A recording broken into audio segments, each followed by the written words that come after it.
NPR.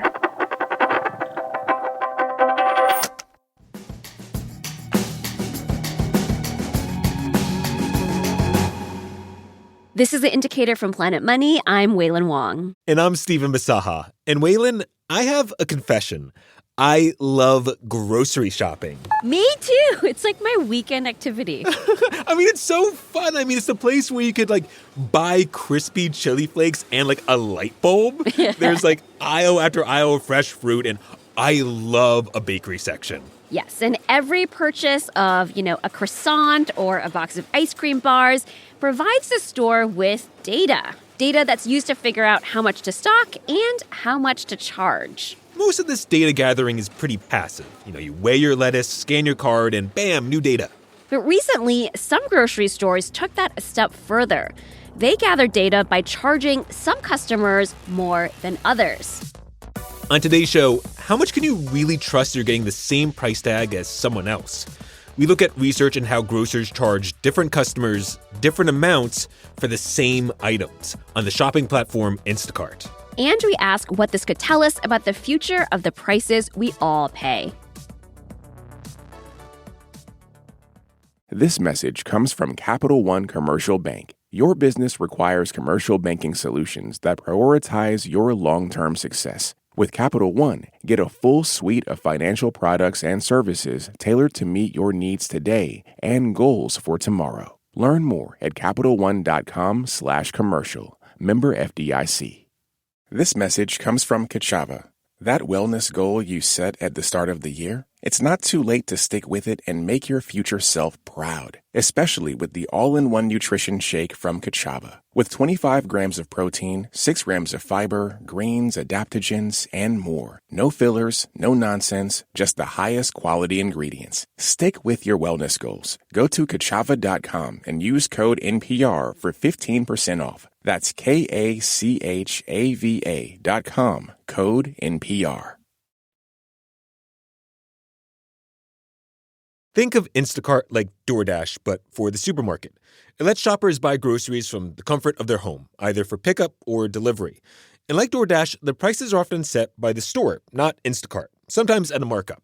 In December, there was new research released on that pricing. It came from a few different consumer advocacy groups, including Consumer Reports and the Groundwork Collaborative. That last group is run by Lindsay Owens, who was a senior policy advisor for Senator Elizabeth Warren. Okay, so I got to ask, are you an in-store shopper, delivery, or curbside? Oh, man, I'm all three. I'm a mix. But above all else, my amazing spouse, Jay, does most of the grocery shopping. Lindsay and the team wanted to look into Instacart because a few years ago, the shopping platform acquired the company Eversight.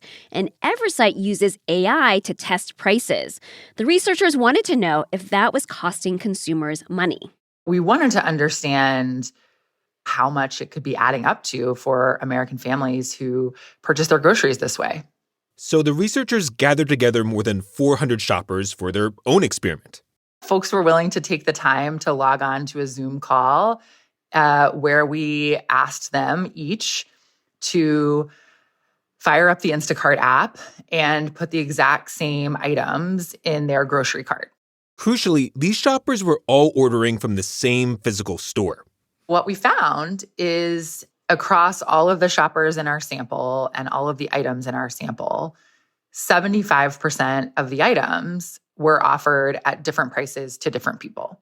Like a box of cornflakes was $2.99 for one shopper and $3.69 for another. That's a 23% jump from the same store. And to be clear, this was not the price you get going to these stores. The price differences were happening on Instacart. Instacart responded and said it did not let stores target customers based on demographics. And the researchers did not find any evidence to contradict that. Instead, who got charged what appeared to be random. The researchers said shoppers seemed to be assigned to different groups, and some groups ended up paying more. We find that this Instacart tax, if you will, could add up to $1,200 for a household over the course of a year. Instacart called that number outrageous and said it was unfair to extrapolate a yearly cost based on a short-term randomized study. Lindsay said that some of the shoppers who were in the experiment felt these price differences were unfair and they would never use Instacart again. They felt like it was really deceptive. No one told me that if I signed on to purchase my groceries in Instacart, that I would be a lab rat and that I might end up paying a heck of a lot more than the person sitting next to me. In December, after the report was published, Instacart said it was ending price testing immediately. We reached out, and a spokesperson for Instacart said they understand they fell short of customer expectations, and shoppers should not have to question the prices they see on their platform. But this got us thinking about how prices seem to be more in flux lately. We've heard a lot about things like price discrimination and price testing. So to help understand what was happening here and the difference between all these phrases, we called up Brian Albrecht. He is the chief economist at the International Center for Law and Economics. And Brian was not outraged by this report. Absolutely not outraged. One, I don't think prices moving around is a scary thing. It's something that retailers do all the time with sales and coupons and whatnot. Charging different customers different amounts based on their habits or demographics is called price discrimination. And Brian thinks price discrimination can actually benefit shoppers. At the end of the day, what it means is you're going to be able to charge lower prices to some people and higher prices to others, okay? And people seem to think that's only about the higher prices, but often what we see is it's about the lower prices. If you give sales to seniors or to college students, again, it's about giving a lower price. Or, if I swipe my loyalty card at the grocery store and they know that I buy this brand of contact lens solution and that brand of cookies, then I might get a coupon for that, right? That gives me a discount on that thing next time. Yeah, it's like tracking with your phone, but like on your keychain. I've been around for like 30 years. Exactly. Now, price discrimination is not what Instacart let grocers do. Instead, Instacart said this was price testing. And that is what we have evidence that Instacart has done, A/B testing. Price testing just means figuring out what's the best price.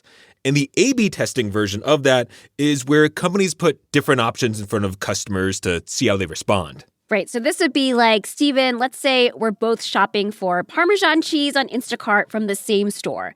I get price A, $5. You get price B, $6. This is what grocers were doing on Instacart. What that allows you to do as a company is to see kind of where you can charge and how many consumers are you going to lose if you raise prices. But on the flip side, it tells you how many consumers could you gain if you lowered prices.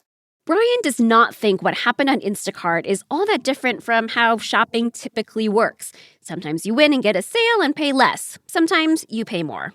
That's just part of the market process of firms trying to figure out how much they can charge, consumers trying to figure out how cheap a deal can they get.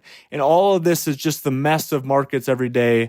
But Lindsay Owens, who again helped with the research into Instacart, does not think it's fair to minimize this as standard business practice. There are very few people other than economists who come down on the no big deal side of the ledger. The reason that so many people are shocked by this is because this is anything but how grocery shopping has worked in this country for decades. Lindsay believes this is part of a shift away from the standard pricing we've gotten used to in modern shopping.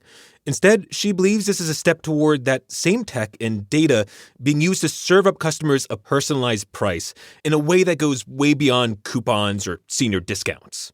We haven't priced in this way really since we stopped haggling. And I think if the plan is for companies to sort of reinstate person-level pricing, my guess is most Americans would not be okay with that, and policymakers will have to move swiftly to remedy that. Yeah, she's talking about a return to haggling, but instead of haggling with your words, it's based on your actions and your shopping habits. Yeah, imagine that future where you had to play coy, like taking my eggs in and out of the online shopping cart, playing hard to get so it would give me a lower price. I feel like I already do this. Sometimes I'll be shopping. No, seriously, not for groceries, but for other stuff like, I don't know, a sweater or something. Maybe you put something in the cart and then you take it out and then I leave the site and I see if they chase after me with a coupon. I have been chased after with a coupon like that. So some of this is already here. But for Instacart, that future is still a ways off. A company spokesperson said that Instacart has no plans to base prices on individual shopping habits. This episode was produced by Angel Carreras with engineering by Jimmy Keeley. It was fact-checked by Sierra Juarez with editing by Julia Ritchie. Kagan Cannon edits the show, and The Indicator is a production of NPR.